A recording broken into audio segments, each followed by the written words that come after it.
আজকে আলুর পরোটা করবো। এই যে আলু সেদ্ধ করে নিয়েছি, পেঁয়াজ কুচি নিয়েছি, রসুন কুচি, লঙ্কা কুচি, ধনে পাতা, আর এই যে মশলা করে নিয়েছি, ভাজা মশলা। এগুলো একটুখানি কড়ার মধ্যে ভালো করে নেড়ে নেব। কড়া গরম হয়ে গেছে, সর্ষের তেল দিয়ে দিলাম, দিয়ে অল্প একটু জিরে দেবো, আর এই যে চিলি ফ্লেক্স দেবো একটু অল্প।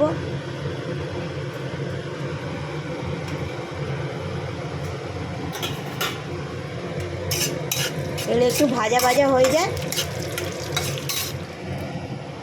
লঙ্কা আর জিরে ভাজা ভাজা হয়ে গেছে, রসুন কুচি দিয়ে দিলাম।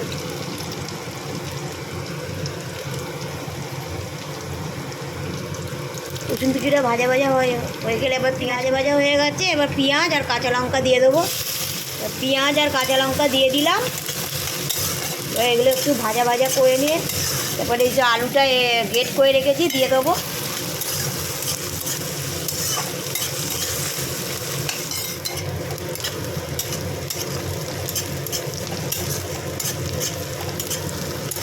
পেঁয়াজটা ভাজা ভাজা হয়ে গেছে, এবার এর মধ্যে আলুর স্টাফিংটা দিয়ে দেবো,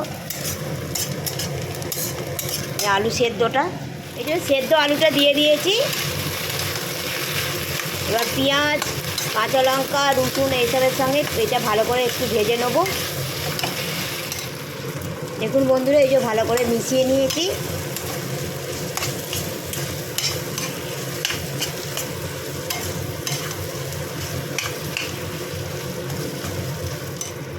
এই যে ভালো করে মেশানো হয়েছে, ভাজা মশলা দিয়ে দেবো।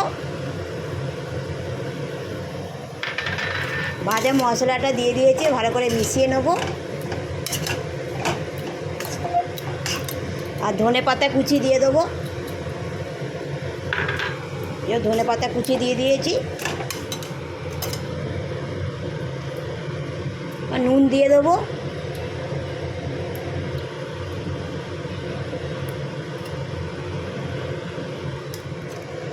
আলুর পরোটার আলুর স্টাফিংটা তৈরি হয়ে গেছে, এবার নামিয়ে নেব।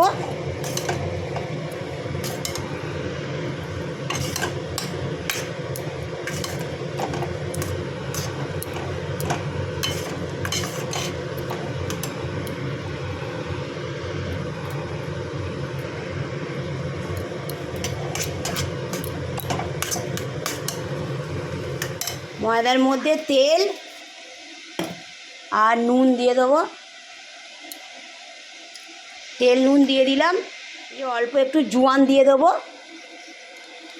সব উপকরণগুলো ময়দার সঙ্গে ভালো করে মিশিয়ে নেব, নিয়ে এবার জল দিয়ে ভালো করে মেখে নেব।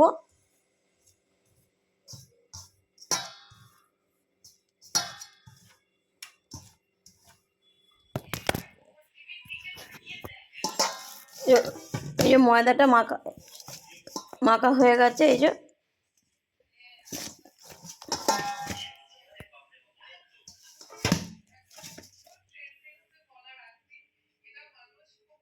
এবার ওই নেচি করে নিয়েছি, এবার এর মধ্যে পুর ভরে নেব। এই যে এরকম একটু ময়দাটাকে এরকম বাটির মতন করে এই যে আলুর পুরটা এবার ভরে দেবো এর মধ্যে।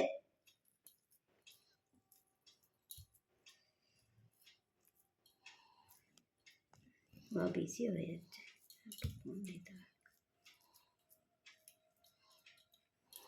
দিয়ে এবার মুখটা এরকম করে মুড়ে দিয়ে এরকম করে মুখটা এরকম করে মুড়ে দিতে হবে ভালো করে। এই একটা হয়ে গেল। এগুলো সব করে নিয়ে ফিরে আসছি। এটা একটু হাতে করে এরকম করে গোল করে নিচ্ছি, নিয়ে তারপরে এই যে তেল দিয়ে একটু বেলবো, তেল মাখিয়ে নেব,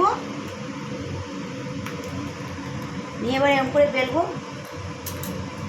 গোল করে বেলে এটা বেলে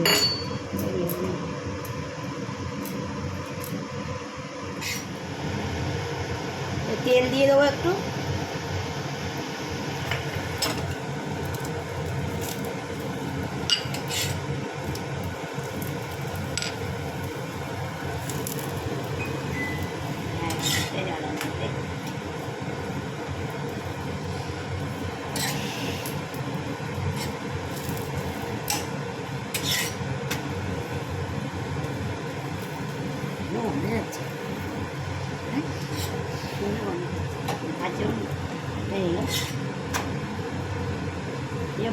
হয়ে গেল, এবার নামিয়ে নেব।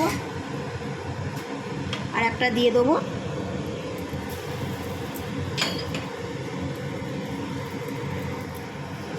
উল্টে দিলাম। এবার তেল দিয়ে দেবো।